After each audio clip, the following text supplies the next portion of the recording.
To the Diamond Mine. This is my very first podcast. I am so super excited, guys. My name is Jameka Jefferies, Diamond Realty Partners. And guys, when I tell you I'm sitting next to like the king, I call him the king of Airbnb. You know Bobby Brown, right? They call him the king of R&B. This is the king of Airbnb. So proud to call him my client, Mr. Keron, Bryce, Keyscape Rentals. Welcome to the Diamond Mine, my bro. Thank you, Jameka. Wow. You having me. So listen, we're super excited because we got this conference coming up, and you're going to be one of my speakers. And I really, the premise of this entire podcast really is to educate people, but especially educate our people. Yes. Because a lot of times we're the last to know and the last to go, right? Because we didn't know, so we couldn't go. Yeah. And so I really respect the fact that you not only heard a clarion call, Yep. right? How to increase your wealth, how to increase generational wealth for you and your family. Mm-hmm. And we're gonna get into, how you got into this, why it happened, but you actually did something about it. Yeah. You researched and you found out how to get into the game, and then you didn't just enlist in the game, but you wound up killing the game. Right? Doing what I can one day at a time. Absolutely. And here's the other thing, guys. This is a working millionaire. This gentleman kept his job. All right? He's on SWAT, which I feel super safe. He's a law enforcement professional here in the great state of Connecticut, which is where we're located. Yep. But he managed to do it without quitting his job. Because a lot of people feel like they need to quit to be an entrepreneur. Like, I need to go ahead and I like your strategy. No, Talk about why. There's a time and place for everything, Yeah. Maybe when I get to a certain level, I'll step back some. Yeah. Or just stick to the 40 hours because I work like 80 hours a week sometimes, Yeah. My wife stays at home with the kids and Yeah. things of that nature. So, I still have the health insurance and the benefits when it comes to that. So there's no reason for me to jump ship right now. Exactly. If I'm not strategically in the right position to do so. Exactly. So. And that right then, you all, is a gem that just got dropped. You do not have to drop everything. You still need those benefits. You still need the health care, right? But I think it was Storm Leroy that says, turn your 9 to 5. All right. Let your first job pay for your second job. Something like that. Yeah. Oh, yeah. Right? Yeah. Look, make that thing work. And me keeping my 9 to 5, it makes me look bankable to the banks. So when I want to go get more properties and I want to increase my portfolio, I say, okay, well, he's making this much money on his properties, but he's also making this much money on his 9 to 5. He's definitely bankable. Let's we'll go fund that deal. I love that term, man. I love that term, bankable. But let's go back to the genesis. Let's go back to the beginning, bro. Way back. Yeah, like where did you grow up? How did it start for you? I grew up in Brooklyn, New York in the 90s. Yeah. I have a twin brother.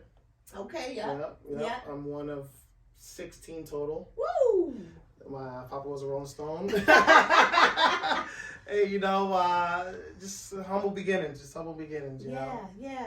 So basically what you're saying, I mean, if there's like 16 miles of feed, I would imagine maybe they weren't all in the house at that particular time, but things were spread thin. Yeah. Do you think that like really contributed to you wanting more for you? Absolutely.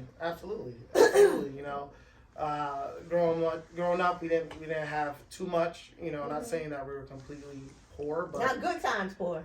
Yeah, good times poor. I mean, we were on welfare and things of that nature. So we had some struggles there for sure. For sure. Yeah. But just growing up, I knew that we didn't have too much. Yeah. And I know that there was more out there to be had. Gotcha. So I grew up. I accepted my situation, my circumstances, and I knew that growing up I had to change the trajectory, not only for myself but for my family. See right there, that's the key, guys. The name of the event that we're doing is called Quest for Success. Meaning we're on a quest. We're looking for success, right? Yep. But it's the Legacy Wealth Builders Conference, meaning we're not just doing this just so we can look good, so us, our four, and no more is straight. It's about leaving something behind, right? Absolutely. More than just a sneaker collection and the big screen TV and some debts, all right? And so that's that's what I really love about, your story in particular, because, I heard family. When we first started talking, you have a beautiful young family. You know, the fact that you committed to marriage, that's a whole nother diamond mine topic. But I want you to talk to us about when it was time for you to buy your first home. Like, how did you know that would, like, because a lot of young people, when did you buy your first house? They don't. I bought mine when I was 24. Woo! I was 24 years old. That's what I'm talking about. Two-family, yeah. So that lets people know that, you know, you're not too young. You know, people feel like, well, I had this one lady tell me her son was like, let me just go rent first for a year to feel it out. No. And that's what I didn't want to do. Boom. Because I didn't want to pay someone else's mortgage. Thank you. I wanted to put that money back into myself, into my property. When you think about a house, you got to think about it pretty much as a savings account. Yeah. When you think about it. Okay. Because, you know, you're taking that money from your bank account and putting it as a down payment on a house. But essentially that is holding its equity and building the equity on the money that you already put down. Yes. So you have to think about your house as a bank. Absolutely. And in your case, you didn't go out and buy, you know, the mansion, the Brady Bunch house. No. What'd you get first? I have my two-family down in Stratford. Yes. Two-family house, yeah. So one floor paid for your floor. So it paid for a majority of the mortgage, Okay. and then I only had to pay a little bit, but it was cheaper than going and rent somewhere else and paying somebody else's mortgage. I love it. So talk to me about how you evolved and said, hey, you know what? This one house is good. I need a new situation.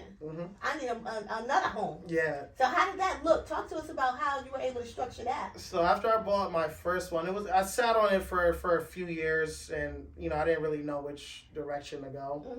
And then the pandemic hit, and that's where I was introduced to Airbnb. Yeah. And you know, short-term rentals.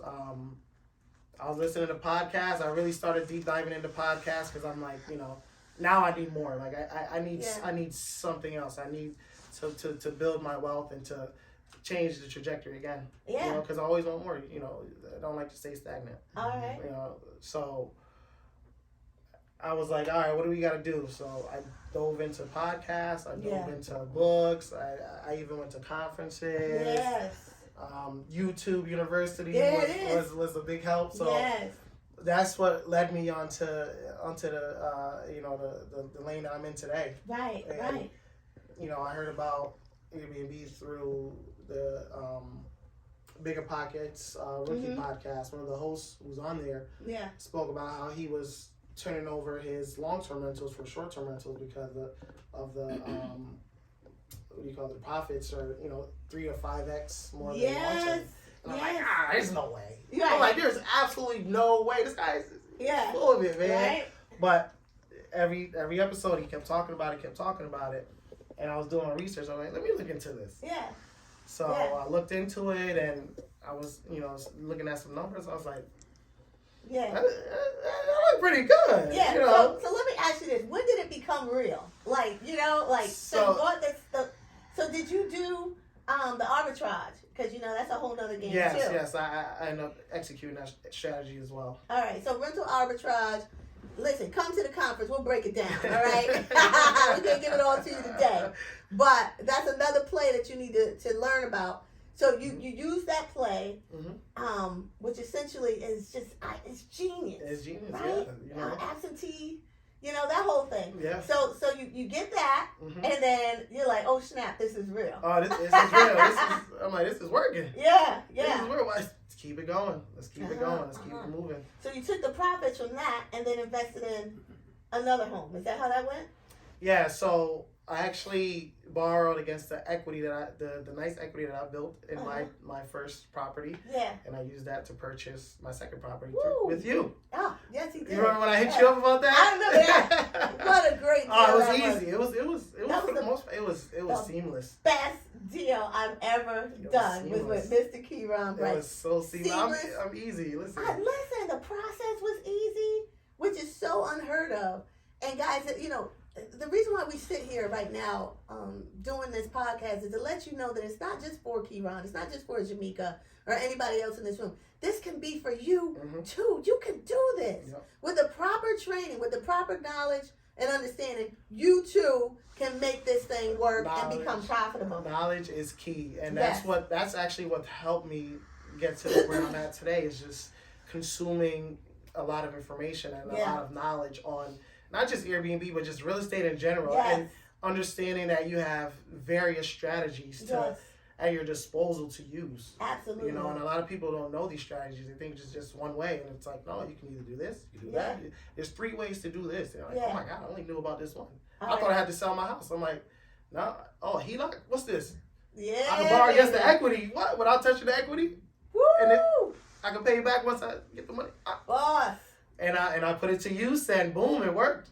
Whoa, I love it. Guys, worked. Listen. Okay, so you also you have Keyscape rentals, right? Mm-hmm. But I know you want to teach this information. I do. Right? I do. So tell us how they can get in touch with you on how to get your courses and the things that you're about to do. What are you about to launch? I'm still working on the courses and stuff like that. My workbook, it's in its final editing stage right now, so I should be getting that back in the next couple of days. Yes. And you pretty much my social media, Keron Bryce REI. Yeah. That's my handle. Yes. You get me through there.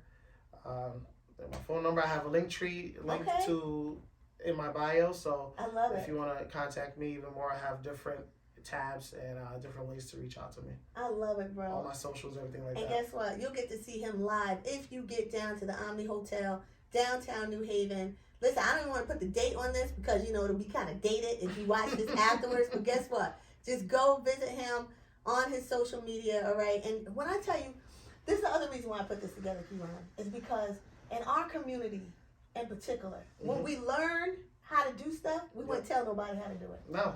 Right? It was like, I made it. I'm good. You figure it out. You figure it out. Yeah, exactly. Right? Exactly.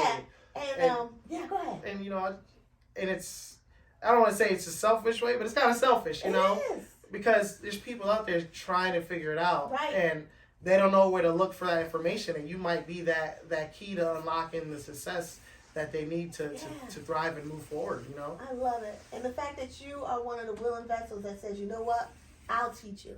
I think I heard Oprah say one time, when you learn, you teach. When you get, you give. And that's what we are. My team that's coming in on January 14th, 2024 at the Omni Hotel, all of them have been told, and explicitly and implicitly, to give people the game, give them the real. And guess what? These folks, Keron included, are like, you know what? I got no problem with that. I'm a snitch. I'm a tell them. That's the only way you're supposed to be calling yourself a snitch is when you get a good information. Don't get killed now. Don't get smoked. But listen, guys, I think that's gonna do it for us today on the Diamond Mind. Look, continue to tune in. We're gonna have seriously dope guests throughout the year. I'm hoping to get. Listen, I ain't going to tell you who I'm hoping to get. You just keep tuning in.